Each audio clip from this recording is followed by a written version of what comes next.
चाहे बाढ़ हो, भूकंप या महामारी, संत रामपाल जी महाराज और उनके अनुयायी हमेशा ही जरूरतमंदों के लिए सबसे आगे खड़े रहते हैं।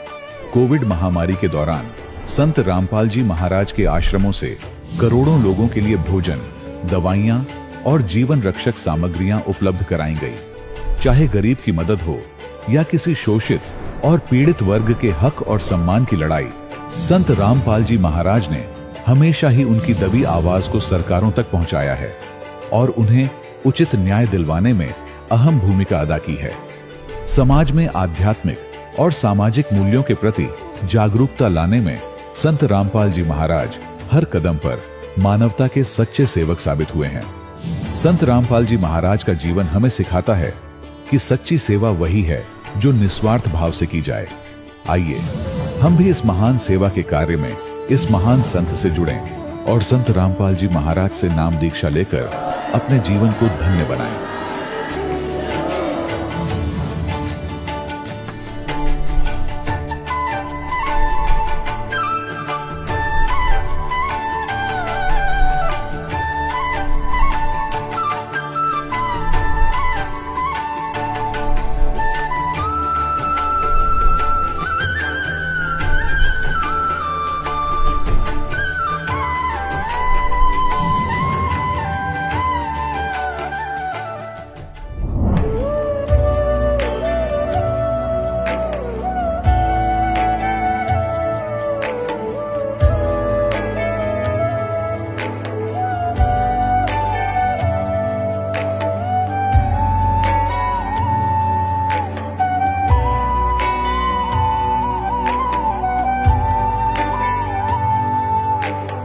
गीता 18 के श्लोक नंबर 62 में भगवान स्वयं कह रहे हैं कि अर्जुन उस परमेश्वर की शरण में जा जिसकी कृपा से परम शांति व शाश्वत स्थान अर्थात सतलोक को प्राप्त होगा।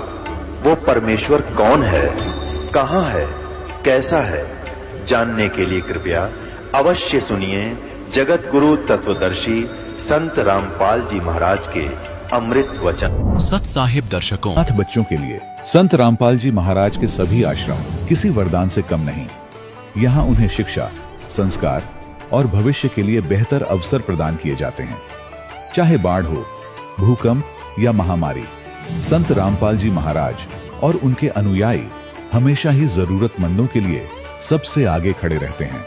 कोविड महामारी के दौरान संत रामपाल जी महाराज के आश्रमों से करोड़ों लोगों के लिए भोजन, दवाइयां और जीवन रक्षक सामग्रियां उपलब्ध कराई गई। चाहे गरीब की मदद हो या किसी शोषित और पीड़ित वर्ग के हक और सम्मान की लड़ाई, संत रामपाल जी महाराज ने हमेशा ही उनकी दबी आवाज को सरकारों तक पहुंचाया है और उन्हें उचित न्याय दिलवाने में अहम भूमिका अदा की है।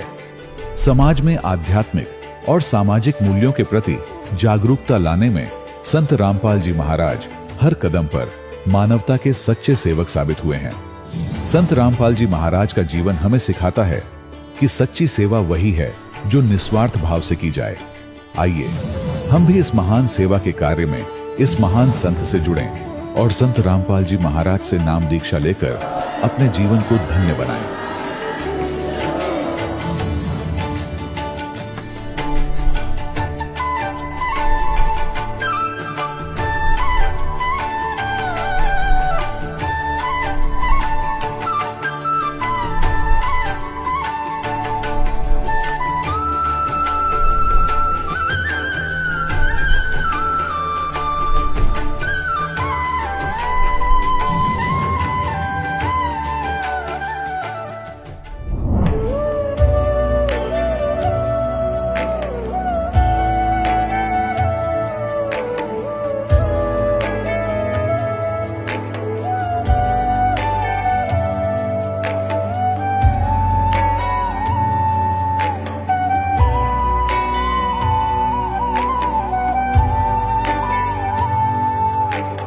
गीता 18 के श्लोक नंबर 62 में भगवान स्वयं कह रहे हैं कि अर्जुन उस परमेश्वर की शरण में जा जिसकी कृपा से परम शांति व शाश्वत स्थान अर्थात सतलोक को प्राप्त होगा।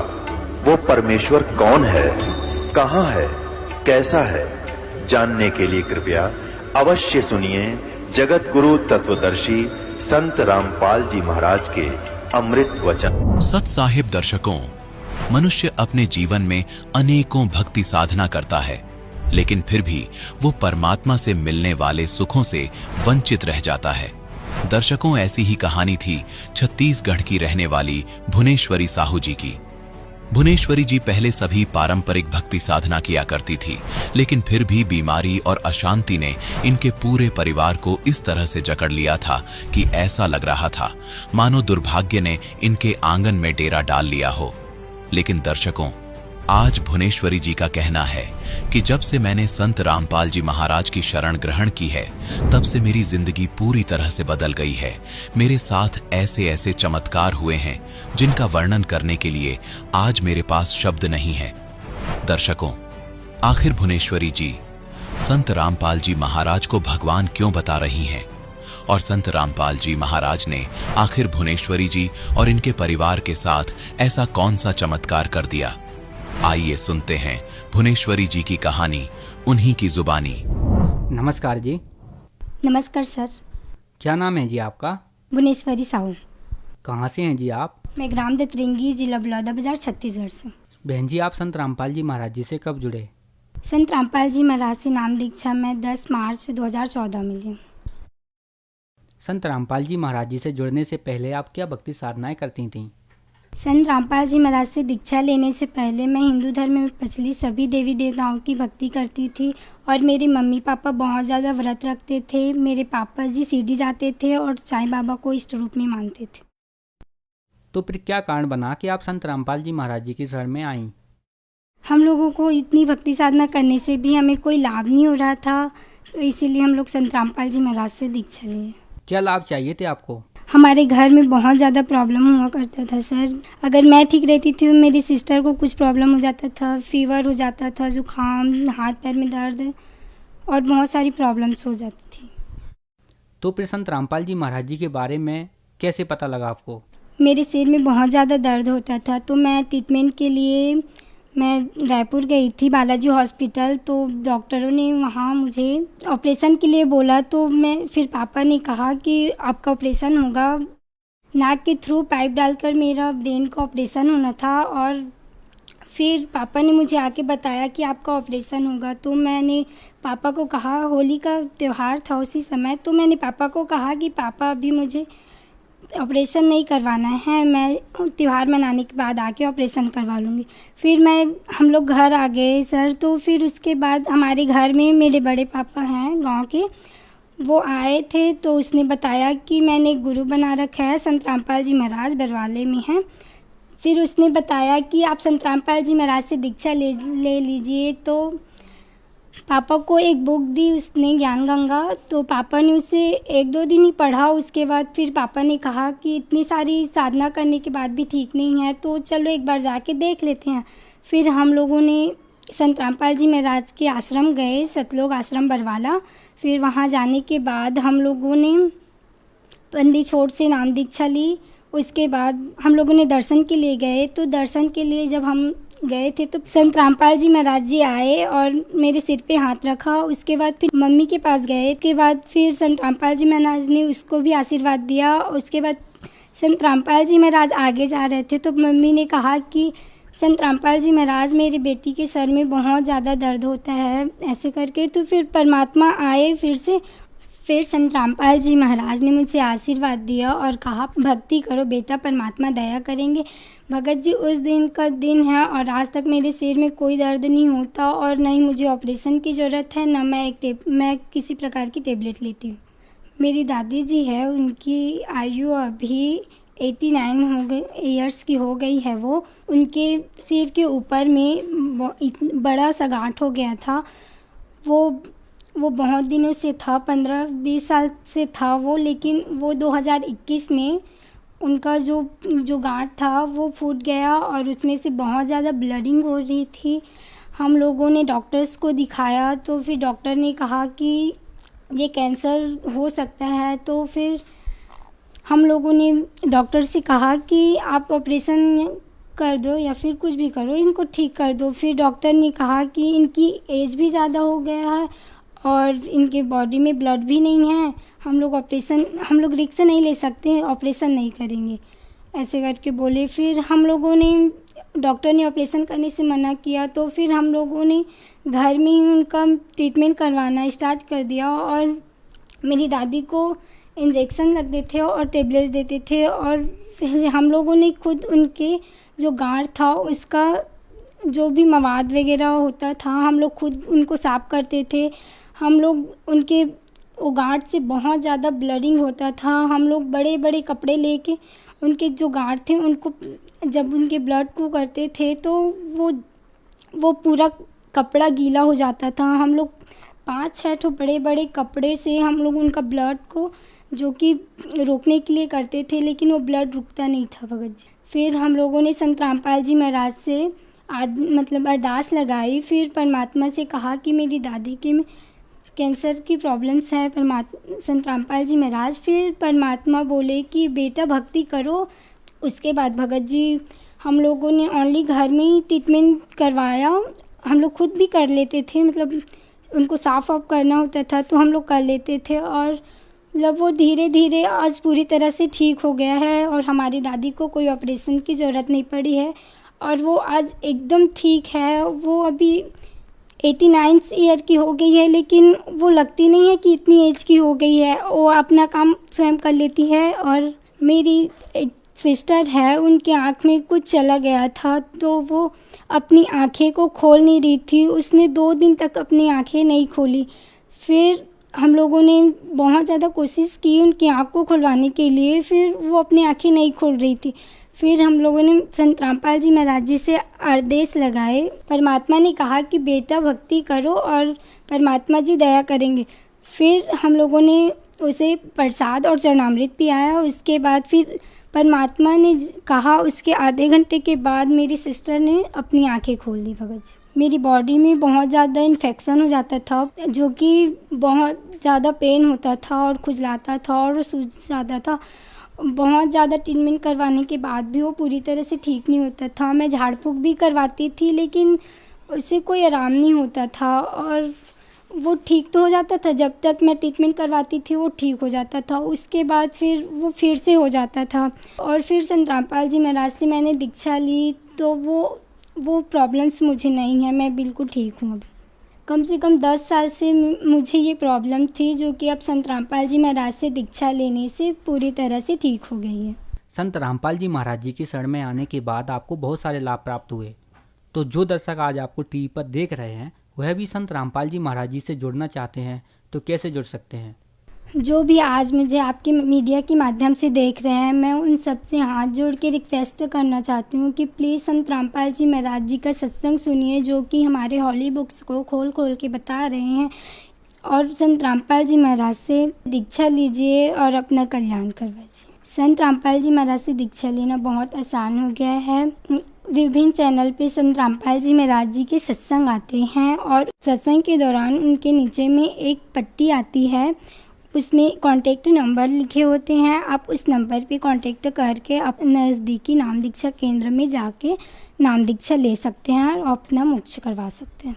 धन्यवाद जी। Thank you sir. दर्शकों, अभी आपने सुने संत रामपाल जी महाराज से दीक्षा प्राप्त करके सुखी हुए भक्त के अनुभव। अब देखिए जगत गुरु तत्वदर्शी संत रामपाल जी महाराज के मंगल प्रवचन। यानी परम शांति चाहिए और शाश्वत स्थान जहां जाने के बाद फिर लौटकर कभी संसार में नहीं आते, वो चाहिए तो उस परमेश्वर की शरण में जा। यानी गीता ज्ञानदाता से अन्य है।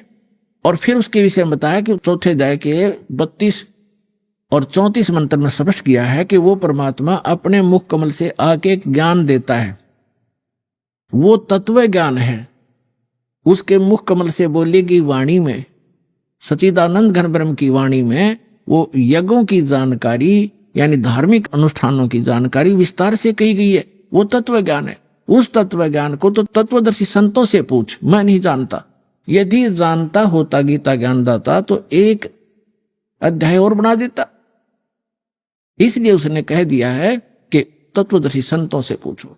फिर बताया है कि तत्वदर्शी संत की प्राप्ति के उपरांत पदर में जाके चौथे श्लोक में परमेश्वर के उस परम पद की खोज करनी चाहिए जहां जाने के बाद साधक फिर लौटकर संसार में कभी नहीं आते।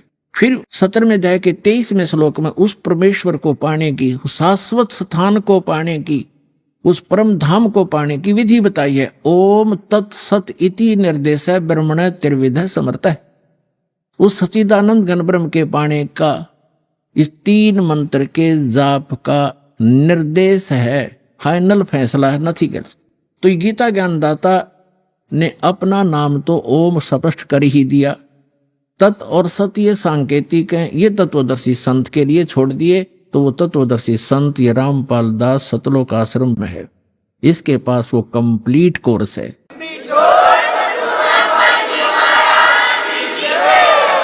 तत् और सत ये सांकेतिक है। तत् ये अक्षर पुरुष का मंत्र है, ये अन्य मंत्र है, तत् नहीं है, अन्य मंत्र है। और सत ये परम अक्षर ब्रह्म का मंत्र है, जाप है, वो अन्य मंत्र है। उसको सार शब्द भी कहते हैं, सार नाम भी कहते, आदि नाम भी कहते। तो ये कंप्लीट कोर्स है उस परमेश्वर के पाने का। और वो कंप्लीट कोर्स उस तत्व ज्ञान के अंदर है जो परमात्मा ने स्वयं आकर बोला है। उसमें कंप्लीट ज्ञान है, कंप्लीट कोर्स है। प्रथम मंत्र सतनाम, फिर सार नाम, इससे मोक्ष होगा। वो साधना इन वेदों में नहीं है। वेदों में परमात्मा की महिमा है। परमात्मा कबीर जी ने 600 वर्ष पहले अपनी अमृतवाणी में तत्व ज्ञान में कहा था कि वेद मेरा भेद है, मैं ना मिलूं वेदन के माही, और जौन वेद से मैं मिलूं। ये वेद जानते नहीं, ये चारों वेद मेरी महिमा का गुणगान करते, लेकिन इन वेदों में वर्णित विधि से मेरी प्राप्ति नहीं हो सकती। और जिस ज्ञान से, जिस वेद से, उस तत्व वेद से मैं मिलूं, वो ज्ञान इन वेदों में नहीं। ये वेद जानते नहीं। वेद मेरा भेद है, मैं ना मिलूं वेदन के माही, और जौन वेद से मैं मिलूं, ये वेद जानते नहीं। उसको बताने के लिए स्वयं परमात्मा आते। तो हमारा जो प्रसंग चल रहा है, हमने पुरुष को सिद्ध करना। पुरुष माने परमात्मा। ये देखिएगा, श्रीमद् भगवत गीता रख दी, यजुर्वेद उठा लिया, और ये महर्षि दयानंद सरस्वती द्वारा ही अनुवादित है। ये यहां से प्रकाशित है। ये वही वाला है जो हम पढ़ रहे थे अभी थोड़ी देर पहले, ये वही वाला है। हम 44वां अध्याय पढ़ रहे हैं, 40वां अध्याय यजुर्वेद का। 15वें श्लोक में हमने पढ़ा है ओम करतो समर कलवे समर करतो समर। ये तो पढ़ लिया कि ओम नाम का जाप काम करते करते श्रवण करो, विशेष कसक के साथ श्रवण करो, मनुष्य जीवन का प्रथम कर्तव्य जानकर श्रवण करो। वायु अनिलम अमृतम अथ ईदम भस्मांतम शरीरम। शरीर भस्म होने पर, नष्ट होने पर, छोड़ने के समय जब आपकी जो वायु है, प्राण आपके जो जीव है, उसमें इतना अमृतव हो जाएगा कि वो जो ओम से होता है। अब हम यहां आते हैं 44वां अध्याय 40वें अध्याय का 17वें श्लोक में। ये 17वां मंत्र है। इसमें लिखा है, हे मनुष्यों, जैसे ज्योत स्वरूप रक्षक मुझसे, गीता वेद ज्ञान दाता कहता है, मुझसे अविनाशी यथार्थ कारण के आच्छादित मुख के तुल्य उत्तम अंग का प्रकाश किया जाता है, या किया जाता है आना चाहिए। और वह प्राण व सूर्य लोक में पुरुष है। ये पुरुष शब्द है संस्कृत में। पुरुष माने पूर्ण परमात्मा। हमने पुरुष सिद्ध करना था यहां से। पुरुष माने पूर्ण परमात्मा। एक तो ये खुद कहता है कि मैं ज्ञान दे रहा हूं, हे मनुष्य, क्योंकि ज्योत स्वरूपी रक्षक मुझसे, ये ज्योत स्वरूपित है काल, मुझसे जो अविनाशी यथार्थ कारण के आच्छादित मुख के तुल्य उत्तम अंग का प्रकाश किया जाता है, यानी ज्ञान दिया जा रहा है। जो वह वेद ज्ञानदाता कह रहा है कि जो वह प्राण व सूर्य मंडल में पूर्ण परमात्मा है, वह तो प्रोक्ष है। वह तो प्रोक्ष है, यहां है लिखना था। अहम, यू कहता अहम, यह है असो, सो असो अहम। ओम खम ब्रह्म। खम माने ब्रह्मलोक, दिव्य आकाश रूप, ब्रह्मलोक रूपी दिव्य आकाश में ब्रह्म रहता है, और ये मेरा ओम नाम है।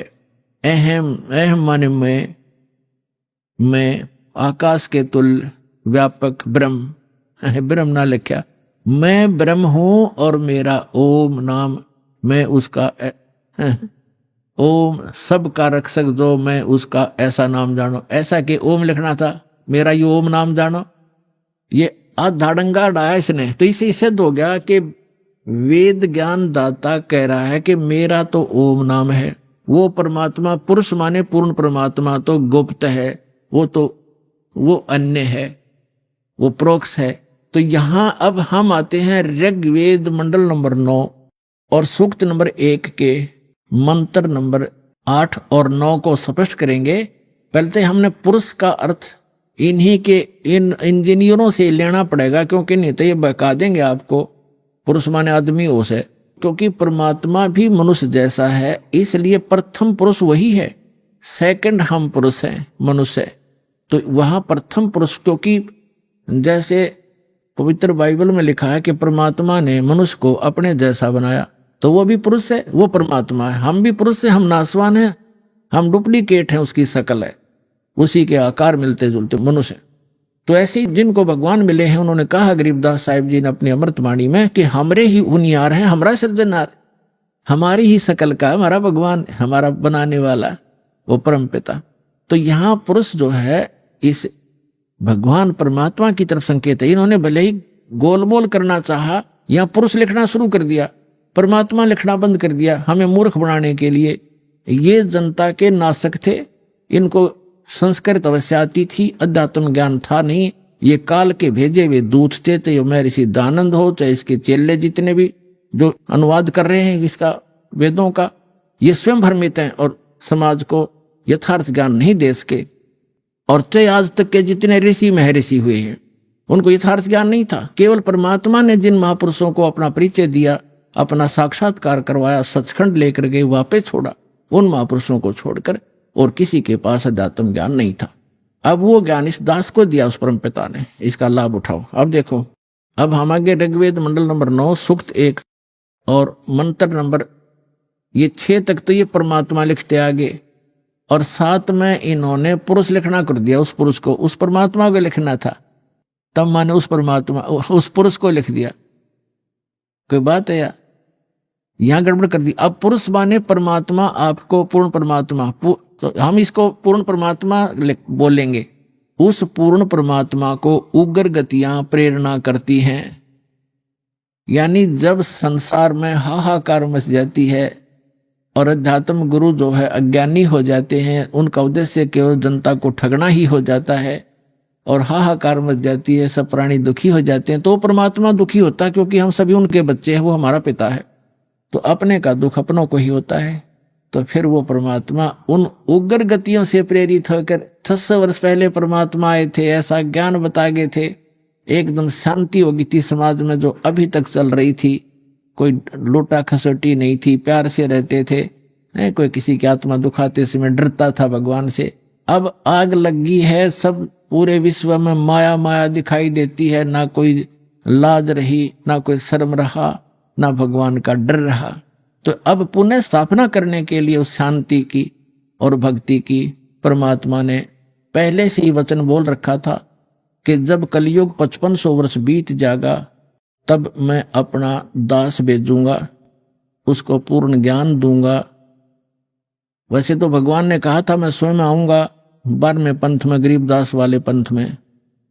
परमात्मा नहीं आए तो दास को भेज दिया, वो कंप्लीट स्पिरिचुअल नॉलेज और पूरी पावर देकर, उस परमात्मा ने अपनी पावर देकर।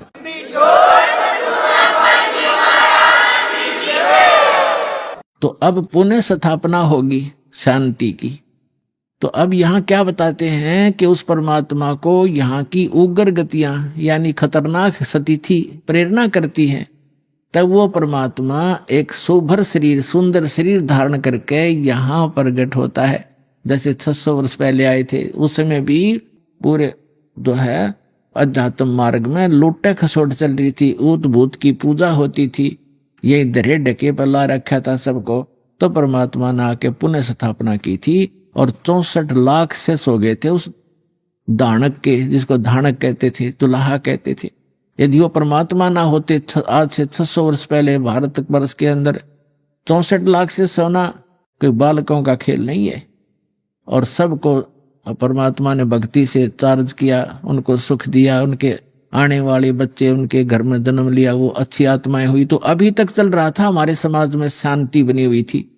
अब ये 50 वर्ष से उरे उरे बिजली गिरती जा रही है और अब तो पूछो ही मत। हे भगवान, जहां देखा माया माया दिखाई देती है, कोई शराब पी रहा है, कोई मांस खा रहा है, सरेआम हो गया। और कैसा हाहाकार, कोई सुल्फा पी रहा है, कोई बीड़ी पी रहा है, पूरा मानव दूषित और वातावरण दूषित हो गया।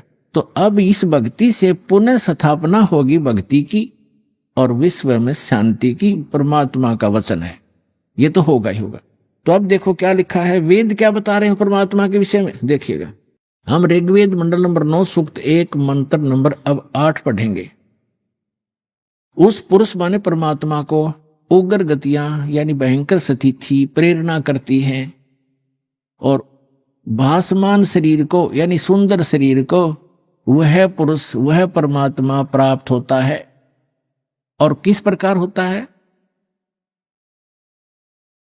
अब यहां लिखा है कि जिसमें उस शरीर, वो परमात्मा 3 प्रकार से दूसरों का वारण यानी कल्याण करने के लिए मधुमेह शरीर मिलता है उस परमात्मा को। वो परमात्मा, ये समझो, 3 प्रकार दूसरों का पालन करने के लिए, धारण पोषण करने के लिए, कल्याण करने के लिए 3 प्रकार का शरीर धारण करते हैं। 3 प्रकार से। एक प्रकार का तो आपको बता दिया कि परमात्मा ऊपर रहते हैं, वहां उनके शरीर की शोभा मनुष्य सदृश है, राजा के समान दिखाई देते हैं, सिर पे मुकुट है, छत्र है और तख्त पर बैठे हैं सिंहासन पर।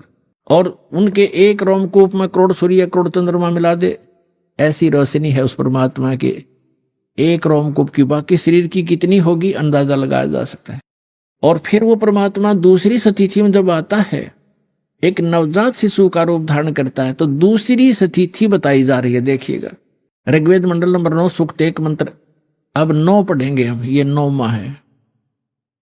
इसमें लिखा है कि अभी इमम अधन्या उत्सनंती धेनव, धेनो माने गाय, शिशु माने बालक रूपधारी, सोम माने परमात्मा, इंद्राय पातवे। इसका अर्थ है इमम माने उस, सोम माने परमात्मा, पुरुष माने परमात्मा को, पुरुष माने परमात्मा, क्योंकि इन्होंने यहाँ सोम माने परमात्मा होता है। ये देखिए शुरू में इसी सूक्त के प्रथम मंत्र में सोम शब्द है।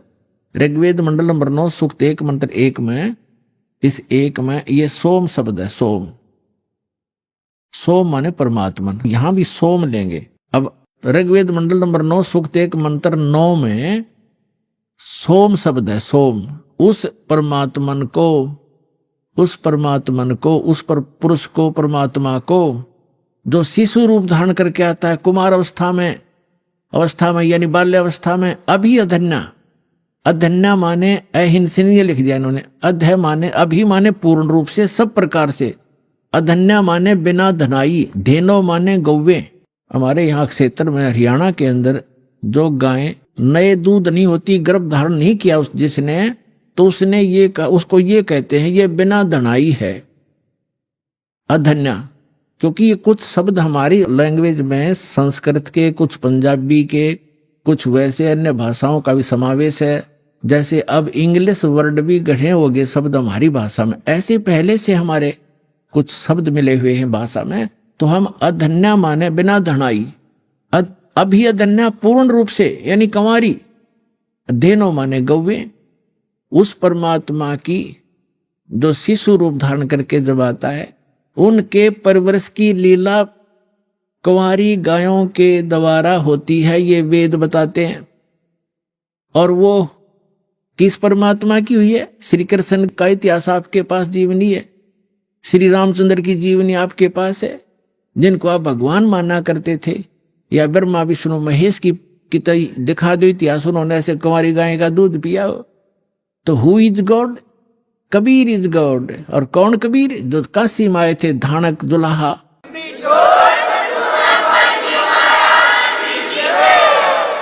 अब देखो हम ये पढ़ रहे हैं ऋग्वेद मंडल नंबर 9 सूक्त 1 मंत्र 9 में, उस परमेश्वर को जो शिशु रूप धारण करके आता है, अभी अधन्या, इसको हम पढ़ेंगे कंवारी। अभी अधन्या कंवारी, धेनो माने गौवे, गायें तृप्त करती हैं, उसका पालन करती हैं। पालन की लीला कंवारी गायों के द्वारा होती है। और ये किस परमात्मा की हुई? कबीर गौड की। आपको कबीर सागर से प्रमाणित कर दिया था। और जिन महापुरुषों ने परमात्मा मिले और सचखंड लेकर गए, जिनको परमात्मा मिला, उनमें कौन कौन है? आदरणीय धर्मदास साहिब जी, आदरणीय मुलुकदास साहिब जी, आदरणीय नानक साहिब जी, आदरणीय दादू साहिब जी, आदरणीय गरीबदास साहिब जी, गांव छुरानी, जिला झज्जर, हरियाणा वाले, आदरणीय श्री गीसा दास साहिब जी, गांव खेखड़ा, जिला मेरठ, उत्तर प्रदेश वाले, और आदरणीय स्वामी रामानंद जी जो ब्राह्मण थे, 104 वर्ष के हो गए थे, परमात्मा उसमें 5 वर्ष के थे। 99 वर्ष की एज के अंदर डिफरेंस था। कबीर साहब 4 वर्ष की लीला में शरीर में थे जब शिशु रूप धारण करके प्रकट हुए थे, और 104 वर्ष के उस विद्वान पुरुष के छक्के छुड़ा दिए परमात्मा ने ज्ञान के अंदर। तब उसने कहा था कि मैं जब मानूंगा, मैं अंदर समाधि लगाता हूं, मैं समाधि में आपके दर्शन कर लूं। तो परमात्मा ने समाधि लगवाई उसकी, फिर लेके गए ऊपर सचखंड में। ओए हो, वहां देखा वास्तविक एक काल ने धोखा देने के लिए यहां पर स्वर्ग बना रखे और यहाँ की 4 मुक्तियां बता रखी हैं। चारों मुक्ति का भी समय सीमित है। ब्रह्मलोक में गए हुए प्राणी भी वापस जन्म मृत्यु में आते हैं, और केवल उस अमरलोक में शाश्वत स्थान में गए हुए प्राणी फिर कभी लौटकर संसार में नहीं आते। तो उसकी नकल करवा रखी इस काल ने। नकली सतलोक, अलखलोक, अगम और अकैलोक, अनामी लोक तक की रचना ब्रह्मलोक में करवा रखी है इसने, ताकि ये जीव भ्रमित होकर मेरे जाल में फंसे रहे।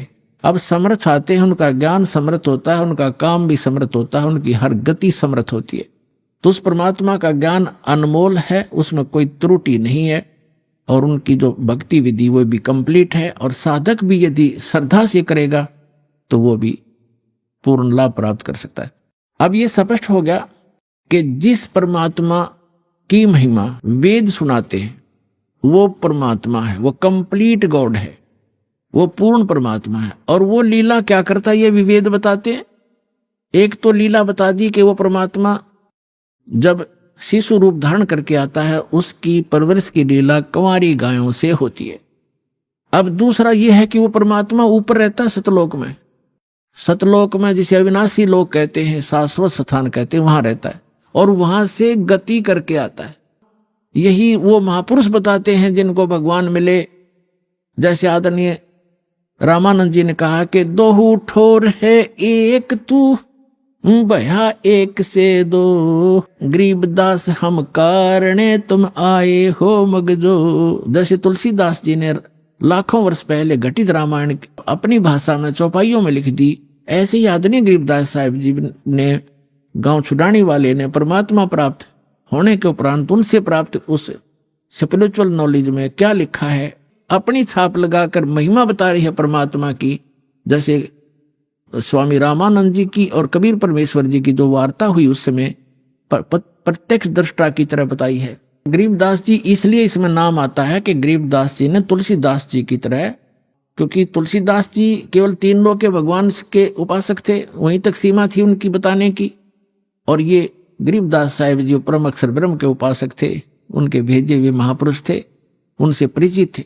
तो उन्होंने उस महापुरुष की महिमा बताई है कि रामानंद जी और कबीर परमात्मा की जब गोष्ठी हुई तो रामानंद जी को परमात्मा सचखंड लेकर गए, सतलोक लेकर गए, शाश्वत स्थान दिखाया और बताया कि यजुर्वेद अध्याय नंबर 40 के मंत्र नंबर 17 में लिखा है कि वो परमात्मा तो गुप्त है, प्रोक्ष है, और वही परम अक्षर ब्रह्म है, सबका धारण पोषण करता है। गीता अध्याय नंबर 18 के श्लोक नंबर 62 में, गीता अध्याय नंबर 15 के श्लोक नंबर 4 में जो बताया स्थान, वो ये स्थान है। और मैं स्वयं परमात्मा हूं, हम ही अलखला हैं कुतुब गोस और पीर, गरीबदास खालिक दनी हमरा नाम कबीर। ए स्वामी सृष्टा में और सृष्टि हमारे तीर, दास गरीब अधर रहूं ऊपर बसता हूं और अवगत सत कबीर। मैं हूं वो परमात्मा, ऊपर रहता हूं। फिर वो दिखाया सचमुच। तब रामानंद जी ने कहा था कि दोहू ठोर है एक तू और भया एक से दो, कह गरीबदास हम कारणे तुम आए हो मगजो। मगजो माने सफर करके वहां से चल कर आए हो। आदरणीय गरीबदास साहिब जी ने कहा कि अजब नगर में ले गए हमको सतगुरु आन, और जल के बिंब अगाध गति में सूते चादर तान। गरीबदास साहिब जी ने कहा कि अलल पंख अनुराग है सुन मंडल रह थीर, सुन में रहते हैं परमात्मा सथिर, और दास गरीब उधारिया मुझे सतगुरु मिले कबीर। अनंत कोट ब्रह्मांड का एक रति निभार, और सतगुरु पुरुष कबीर हैं ये कुल के सिरजनहार। हम सुल्तानी नानक तारे दादू को उपदेश दिया, जात जुलाहा भेद नहीं पाया, वो काशी माए कबीर हुआ। अब इतने प्रमाण उन महापुरुषों के हैं जिन्होंने भगवान को देखा, उन्होंने ये बताया कि वो परमात्मा ऊपर रहता है, और स्वयं भी परमात्मा खुद कहते हैं मैं वहां ऊपर रहता हूं, अवगत सत कबीर दास गरीब अधर बसूं, ऊपर रहता हूं मैं, और वहां से तुम्हारे लिए हम यहाँ आते हैं। अब वेद क्या बताते हैं? यदि वेद भी यही बताते हैं कि वो परमात्मा ऊपर रहता है, सशरीर आता है, वहां से गति करके आता, अच्छी आत्माओं को मिलता है, तो हम भगवान को पहचान लेंगे। अभी तक तो हमने श्री राम श्री कृष्ण आदि इन महापुरुषों को भगवान इसलिए मान रखा था, इनके पास हथियार थे, सिद्धियां थी, इन्होंने किसी ने कंस मार दिया, किसी ने रावण मार दिया। हम उस भगवान के पुजारी है जो मारता नहीं, वो सबका रक्षक है, कर्म आधार पर छोड़ देता, जो जैसे करेगा वो भर लेगा, लेकिन वो मारता नहीं और मरता भी नहीं किसी से, उसको डर नहीं, हथियार रखता नहीं। इसलिए तो उस परमात्मा के पुजारी हैं जो कभी किसी को मारता नहीं, एक जुलाहा बनकर एक गरीब व्यक्ति की तरफ अपना पालन पोषण भी निर्वाह भी स्वयं करते हैं। वो हमारे लिए एक लीला करते हैं, हमें एक गाइडलाइन देना चाहते हैं। तो ये एक आपका विद्यार्थी जीवन है, ये मनुष्य जीवन। और जैसे जो विद्यार्थी मनुष्य विद्या काल में और बकवाद करता है, सिनेमा देखता है, बढ़िया पेंट पुंट गाड़ के हैं और सैर सपट्टे को घूमता रहता है, बकवादें करता है, वो फेल हो जाता है। विद्यार्थी को विद्यार्थी की तरह रहना चाहिए, सब सिलेबस पूरा करते रहना चाहिए, और अपना सिंपल ड्रेस जो हो सिंपल सी अपना रखनी चाहिए, और उद्देश्य नहीं भूलना चाहिए। तो हम सभी अपना उद्देश्य भूलकर, जिसको भी मानव शरीर प्राप्त है, 2 प्रकार से मानव शरीर प्राप्त होता है, आपको बता ही दिया। एक तो पूर्व जन्म के शुभ संस्कारों से मानव शरीर लगातार कई जन्म भी हो सकते हैं, और एक केवल 84 लाख योनियों को भोगने के बाद टर्न वाइज मिलता है, यानी नंबर पे वो एक मिलता ही मिलता है। तो उसी पर आज सत्संग उसी पर चल रहा है। अब लास्ट में इसका निष्कर्ष थोड़े ही शब्दों में निकाल देंगे। तो हमारा मूल उद्देश्य इस मनुष्य जीवन का क्या है? जैसे एक विद्यार्थी का विद्या प्राप्त करके, और जो उस यूनिवर्सिटी में विद्यालय में जो वो मेहनत कर रहा है, स्टडी कर रहा है, उसका किया हुआ फल उसको फील्ड में मिलेगा। जैसे कोई डॉक्टरी कर रहा था, उसी सुविधा को वहीं खोजता रहा स्टडी काल में, टाइम में, विद्या काल में, तो बच्चा फेल हो जाएगा, उसको कुछ नहीं मिलने का। तो वो जो वहां जैसे इंजीनियरिंग कर रहा है बच्चा, तो इंजीनियरिंग जो करके उस अपने फील्ड में जाएगा, वो सुविधाएं वहां की किए हुए की वहां मिलेगी उसको बाहर जा करके। तो आप जी मनुष्य जीवन प्राप्त प्राणी एक विद्यार्थी हो, और जो विद्यार्थी अपने दिग्भ्रष्ट हो गए हैं, उद्देश्य भूल चुके हैं, वो फिर बहुत दुखी होंगे। जैसे एक समय ये दास एक जूनियर इंजीनियर था, वहीं पर हमारे महकमे का कार्य भी चल रहा था, और वहीं पर रोड का कार्य भी, B&R का कार्य चल रहा था। वहां एक व्यक्ति अपने बच्चों समेत, उसके बच्चे वहां मिट्टी में सो रहे थे, वहां वो टोकरियां मिट्टी डाल रहा था सड़क पर, और उसका सहपाठी था, वो वहां का एक्सियन बना हुआ था B&R का, बिल्डिंग एंड रोड्स का। वो वहां आया, वो इंस्पेक्शन करके चला गया। तो उसके जाने के बाद वो व्यक्ति कहता है, मजदूर, वो क्या कहता है कि मेरे कर्म फूट गए, मेरे भाग फूट गए, मेरा ये सहपाठी था, मेरा क्लास फेलो था, ये इसका ये नाम है, ये उस गांव का है, हम एक स्कूल में पढ़ा करते थे उस दूसरे गांव में, और ये पट गया, देखो ठाठ कर रहा है, गाड़ी में चलता है, इसके बच्चे पंखों के नीचे सोते हैं और मेरे बच्चे मिट्टी में पड़े हैं, मेरे भाग फूट गए, मैं भी पढ़ लेता, शिक्षा ग्रहण कर लेता, तो मैं भी ऐसे मौज करता। तो यहाँ परमात्मा कहते हैं, आज 6 दिन पास है गए और गुरु से किया ना हेत, अब पछतावा क्या करे, चिड़िया चुगी खेत। तो आज आप उस अतिथि में हैं जो भक्ति नहीं करते, और करते हैं तो शास्त्र विरुद्ध करते हैं, और इस मनुष्य जीवन पा करके जो साधना सत नहीं करते, वो बाद में ऐसे पछताएंगे जैसे वो मजदूर पछता रहा था। तो आप जी का जो यहाँ मूल कार्य है, मनुष्य जीवन प्राप्त प्राणी का पूरा सतगुरु प्राप्त करे और पूरा ज्ञान। अब पूरे गुरु का आपको पता नहीं था, आपको एक बालक को सभी पूरे नजर आते हैं, क्योंकि जो भी संत बना हुआ है उसने कुछ तो बाणी बूणी, कोई वेद मंत्र, कोई गीता मंत्र को कहीं ना कहीं से वो तो उसने कंठस्थ कर ही रखे हैं, और वो हमारे लिए बहुत भारी हो जाता है। जो लगातार संस्कृत बोल दे, को बड़ी बड़ी कथा सुना दे, हमने सोचे महापुरुष पढ़ा है तो बहुत गजब का, तो हमें ज्ञान नहीं था। तब हमें ज्ञान होगा, हमारे पास एक ISI मार्क का एक पैमाना होगा, फुट रूल होगा, हम तुरंत नाप लेंगे इसका साइज क्या है, हम उसको रिजेक्ट कर देंगे। अगर हमारे वेदों से नहीं मिलता उसका ज्ञान तो रिजेक्टेड है। तो मनुष्य जीवन प्राप्त प्राणी जो भक्ति नहीं करते और करते हैं शास्त्र विरुद्ध करते हैं, तो वो अपना जीवन नाश कर रहे हैं। जो विद्यार्थी और जो टीचर आउट ऑफ सिलेबस पढ़ाता है, पाठ्यक्रम से हटकर ज्ञान देता है, नावल सुनाता है, वैसे कोई फिल्मी स्टोरी सुनाता है, अपने जो पाठ्यक्रम से बाहर का जो ज्ञान है वो एग्जाम में काम नहीं आता, और एग्जाम में वही काम आएगा जिसने सिलेबस पढ़ रखा है, पाठ्यक्रम पढ़ा है। तो हमारा पाठ्यक्रम है 4 वेद, 18 पुराण और श्रीमद् भगवद गीता, कुरान और बाइबल। क्योंकि हम सभी मानव हैं, पूरे विश्व के हम एक ही परमात्मा के बच्चे हैं। जीव हमारी जाति है, मानव धर्म हमारा, हिंदू मुस्लिम सिख ईसाई कोई धर्म नहीं है न्यारा। हम केवल भगवान के लिए बढ़ते चले गए और भटकते चले गए। अब उसी परमात्मा ने आके हमें फिर इकट्ठा करने की चेष्टा की है। उस समय हम समझ नहीं सके क्योंकि हम अशिक्षित थे। अब हम शिक्षित हैं, सदग्रंथ हमारे पास हैं, और तत्व ज्ञान दास को परमात्मा ने दे रखा है, ये आपके रूबरू कर दिया है। अब इसको आसानी से समझेंगे। अब जो प्रसंग चल रहा है कि जिन महापुरुषों ने परमात्मा को देखा और उन्होंने बताया कि वो भगवान ऊपर रहता है, ऊपर, और वहां से चलकर आता है और हमें मिला, उसको मिला, ऐसे मिला, सारे प्रमाण है हमारे पास। अब वेद क्या बताते उस परमात्मा के बारे में, वो क्या लीला करता है?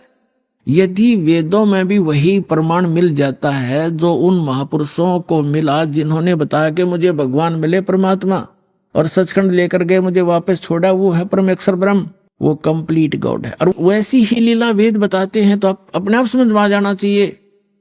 अगरम मगरम खत्म हो जानी चाहिए प्राणी की, और बिल्कुल हो जाएगी।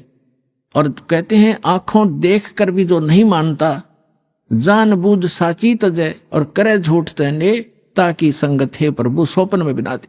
इसे नालायक आदमी तो कहते स्वप्ने में भी नहीं मिला, जो आंखों प्रमाण देखकर फिर बकवास करता है, झूठ बोलता है, रामपाल ये करता है, कहाँ लिखा दिखाने लग रहा है, मैं सारे सदग्रंथ प्रमाणित कर रहा हूं, सामने दिखा रहा हूं, फिर भी कहता है, झूठ बोलता है। तो वो स्वार्थी और काल का पक्का दूत है। उस व्यक्ति का मुंह नहीं लगना चाहिए, उसकी बात नहीं सुननी चाहिए अपने सफल होने के लिए।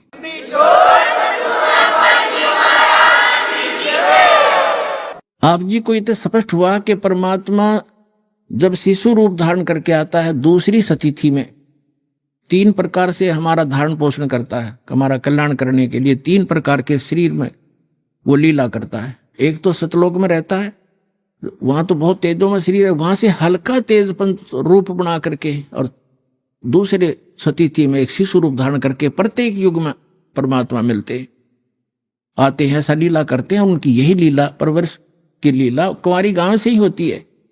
और तीसरी स्थिति में वो महात्मा साधु संत का रूप बना के कभी भी कहीं प्रकट हो जाते हैं और अपनी अच्छी आत्माओं को मिलते हैं, उनको ज्ञान समझाते हैं। उनके विषय में आपको बहुत बार बताया है कि किन किन महापुरुषों को वो मिले हैं, और उन्होंने फिर बताया कि हमको परमात्मा मिले अनंत कोट ब्रह्मांड का एक रति निभार, और सतगुरु पुरुष माने परमात्मा, भगवान, कंप्लीट गॉड, कबीर हैं, कुल के सिरजनहार। अब वेद क्या बताते हैं परमात्मा की महिमा, क्योंकि परमेश्वर ने कहा कि वेद मेरा भेद है, मैं ना मिलूं वेदन के माही, और जौन वेद से मैं मिलूं वो वेद जानते नहीं, कि वेद मेरा भेद है। मेरी महिमा का गुणगान करता है वेद, लेकिन वेदों में वर्णित विधि से मैं मिल नहीं सकता, मेरी महिमा तो कंप्लीट है। लेकिन जिस वेद से, वेद माने ज्ञान से, तत्व ज्ञान से मैं मिलूं, वो ये 4 वेद जानते नहीं, इनमें वो ज्ञान नहीं है। उसका ज्ञान स्वयं ही परमात्मा ने आके बताया। अरिविश दास को भेज रखा है, लाभ उठाओ प्राणियों। ये देखो, अब आपको ऋग्वेद दिखाते हैं। ये है ऋग्वेद। अब देखो कमाल की बात है, ये स्वयं आर्य समाज के व्यक्ति, ये कहां से प्रकाशित है? सार्वदेशिक आर्य प्रतिनिधि सभा, महर्षि दान भवन, रामलीला मैदान, नई दिल्ली से। ये कौन इसके भाषा आर्य भाषा भाषे ये मुद्रक है। अब कमाल की बात है पुण्यात्माओं, जो व्यक्ति परमात्मा को निराकार बताते हैं कि वेदों में निराकार लिखा, वो अनुवाद कर रहे हैं। कैसी अद्भुत लीला उस परम पिता की पुण्यात्माओं, आप पर रहम कर रखा है। यदि इन वेदों में ये ना लिख रखा होता, अनुवाद नहीं कर रखा होता इन्हीं के द्वारा, तो ये कभी भी आपको ऊपर नहीं आने देते कि रामपाल दास साची कह रहा है। लेकिन वो तो अन्य प्रमाण बहुत से देता दास, और भगवान जो लीला करता वो करके दिखाते, प्रमाणित हो जाता। लेकिन और ज्यादा समय लग जाता, ये भ्रमित करने वालों का दाव लगा रहता। अब इनका दाव कति समाप्त हो गया। इन्होंने अपने कर कमल से अनुवाद कर रखा। अनुवाद सही है, उनकी सोच गलत है, उनका अनुभव गलत है। महर्षि दयानंद ने सत्यार्थ प्रकाश नामक एक पुस्तक का निर्माण किया है, रचना की है। उसमें उन्होंने स्पष्ट लिखा है कि मैंने इस पुस्तक का निर्माण वेदोनुसार किया है, वेदों के प्रमाणों को हल्का सरल करके लिखा है। और उसमें स्पष्ट है कि वेदों के विपरीत ज्ञान है सारा। महर्षि दयानंद और उसके सारे चेले परमात्मा को निराकार बताते हैं, उसका कोई स्थान नहीं है, वो एक देशीय नहीं है, एक स्थान पर नहीं रहता। और देख वेद क्या बताते हैं, वो एक देशीय है, भवनों के सब लोकों के ऊपर के स्थान पर रहता है और वहां विराजमान है, धूलोक के तीसरे पृष्ठ पर रहता है, एक देशीय है।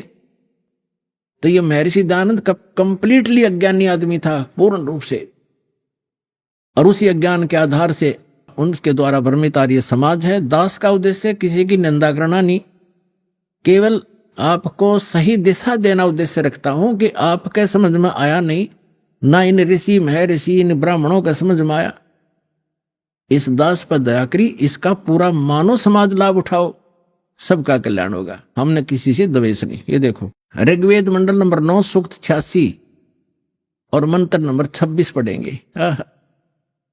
इसमें लिखा है कि यज्ञ करने वाले यजमानों के लिए परमात्मा, यज्ञ माने धार्मिक अनुष्ठान, करने वाले यजमान माने भक्त, साधना करने वाले साधकों के लिए परमात्मा सब रास्तों को सुगम करता हुआ उनके विघ्नों यानी संकटों को मर्दन करता है, नष्ट करता है, उनको पवित्र करता हुआ और अपने रूप को सरल करता हुआ। क्योंकि सतलोक में परमात्मा का रूप आपको बताया दास ने कि बहुत तेजों में है। अगर वो एज इट इज आ जावे यहां पर उसी तेजो युक्त शरीर से, जिसके एक रोमकूप में करोड़ सूर्य करोड़ चंद्रमा मिला दे, इतनी रोशनी तो हमारी चरम दृष्टि नहीं दे सकती। हम देख सूर्य को नहीं देख सकते, और वो तो करोड़ों सूर्य एक रोमकूप में इतना प्रकाश इतनी चंद्रमा मिला दे। तो इसलिए परमात्मा अपने रूप को सरल करके आते हैं। जैसे एक कक्ष में कमरे में 1000 वाट का ट्यूब है, 500 की है, 100 की है या 10 वाट की है, तो उस सब बंद करके एक 10 वाट की चालू कर दी या 5 वाट की, तो जितना आवश्यक प्रकाश उससे है वो हो गया, बाकी वो है विद्यमान लेकिन वो प्रकाश ऑफ कर लिया। ऐसे वो परमात्मा का जो शरीर है इतना नूरी है, उसको कम करने के लिए वो अपने उस ऐसे स्विच ऑफ करके ओनली सिंपल सा प्रकाश युक्त शरीर यहां रख लेते। तो उसका प्रमाण यहां देखिएगा, ये पढ़ रहे हैं ऋग्वेद मंडल नंबर 9 सूक्त 86 मंत्र 26 पढ़ रहे हैं, 86 का 26।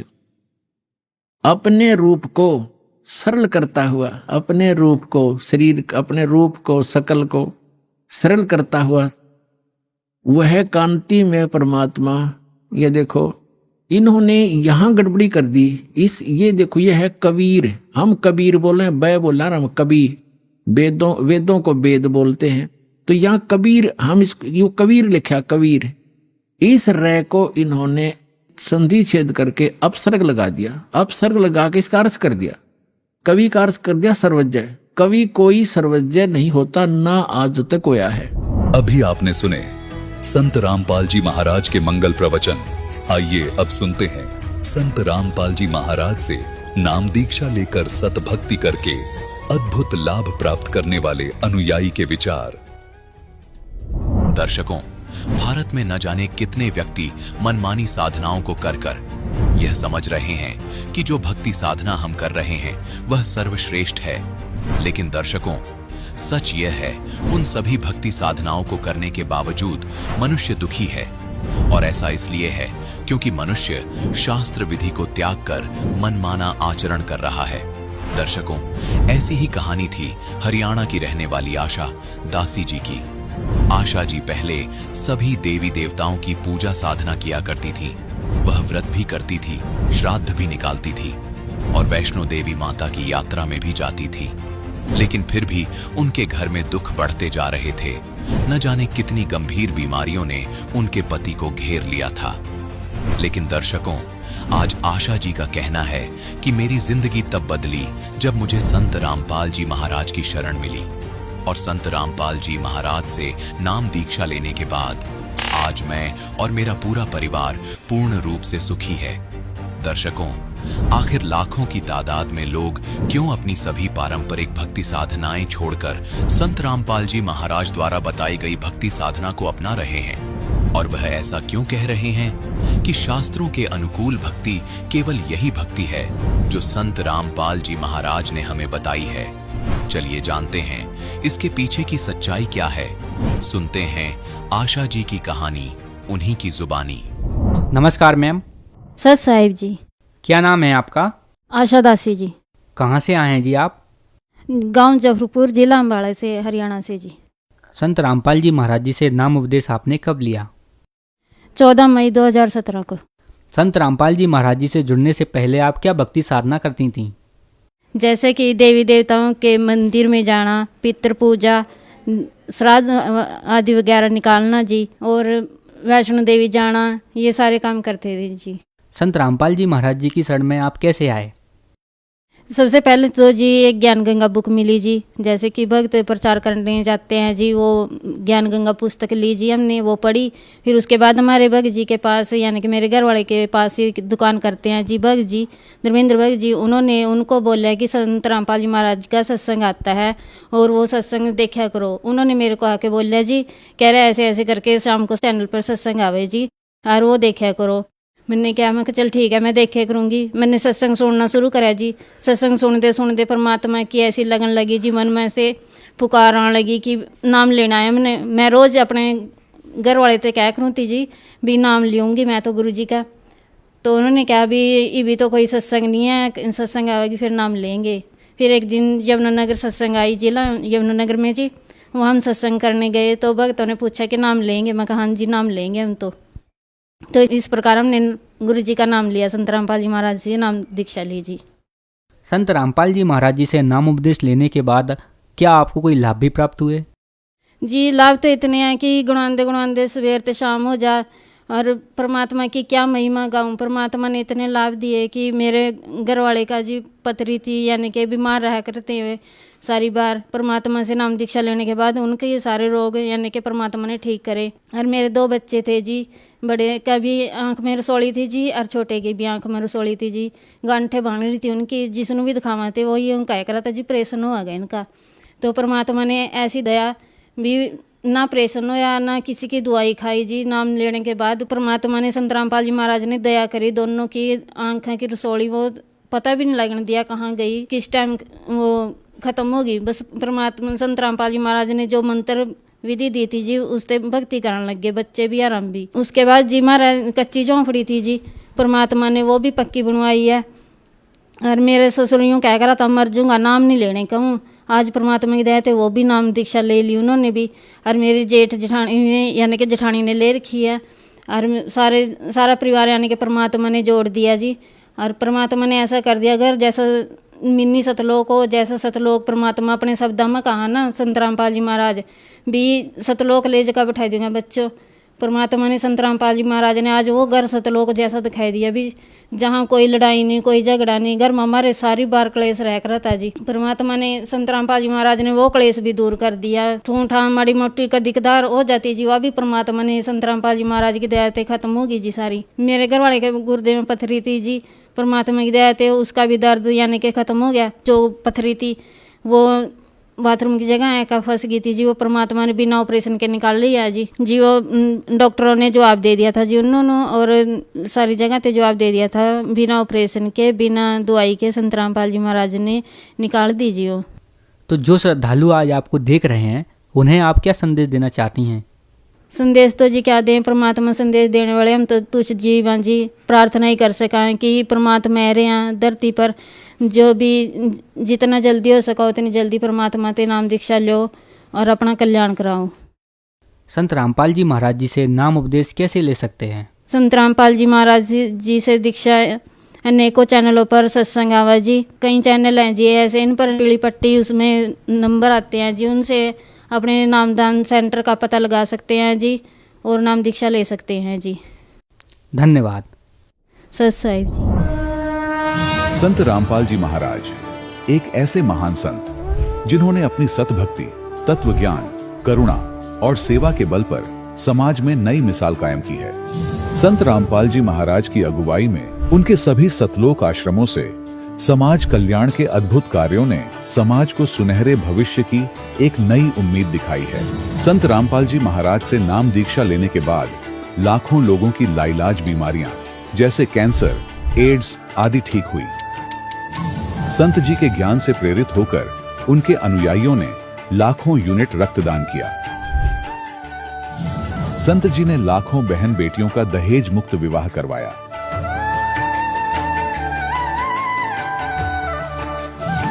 संत जी ने लाखों लोगों का नशा छुड़वाया, करोड़ों उजड़े परिवार बसे।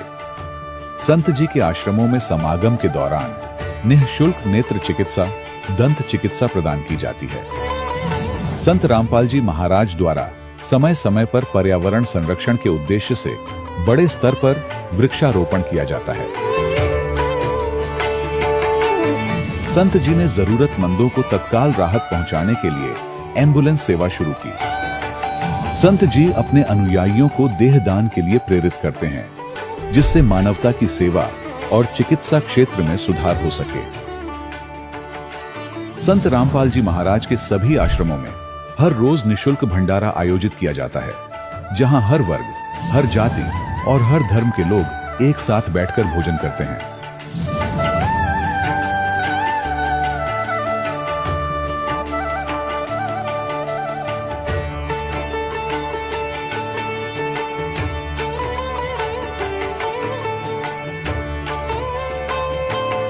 संत रामपाल जी महाराज के आश्रम में हजारों बुजुर्गों को सम्मान और प्यार के साथ जीवन जीने का अवसर मिलता है। उनके खाने, रहने और स्वास्थ्य की पूरी जिम्मेदारी संत रामपाल जी महाराज उठाते हैं। अनाथ बच्चों के लिए संत रामपाल जी महाराज के सभी आश्रम किसी वरदान से कम नहीं। यहाँ उन्हें शिक्षा, संस्कार और भविष्य के लिए बेहतर अवसर प्रदान किए जाते हैं। चाहे बाढ़ हो, भूकंप या महामारी, संत रामपाल जी महाराज और उनके अनुयायी हमेशा ही जरूरतमंदों के लिए सबसे आगे खड़े रहते हैं। कोविड महामारी के दौरान संत रामपाल जी महाराज के आश्रमों से करोड़ों लोगों के लिए भोजन, दवाइयां और जीवन रक्षक सामग्रियां उपलब्ध कराई गई। चाहे गरीब की मदद हो या किसी शोषित और पीड़ित वर्ग के हक और सम्मान की लड़ाई, संत रामपाल जी महाराज ने हमेशा ही उनकी दबी आवाज को सरकारों तक पहुंचाया है और उन्हें उचित न्याय दिलवाने में अहम भूमिका अदा की है। समाज में आध्यात्मिक और सामाजिक मूल्यों के प्रति जागरूकता लाने में संत रामपाल जी महाराज हर कदम पर मानवता के सच्चे सेवक साबित हुए हैं। संत रामपाल जी महाराज का जीवन हमें सिखाता है कि सच्ची सेवा वही है जो निस्वार्थ भाव से की जाए। आइए हम भी इस महान सेवा के कार्य में इस महान संत से जुड़ें और संत रामपाल जी महाराज से नाम दीक्षा लेकर अपने जीवन को धन्य बनाएं।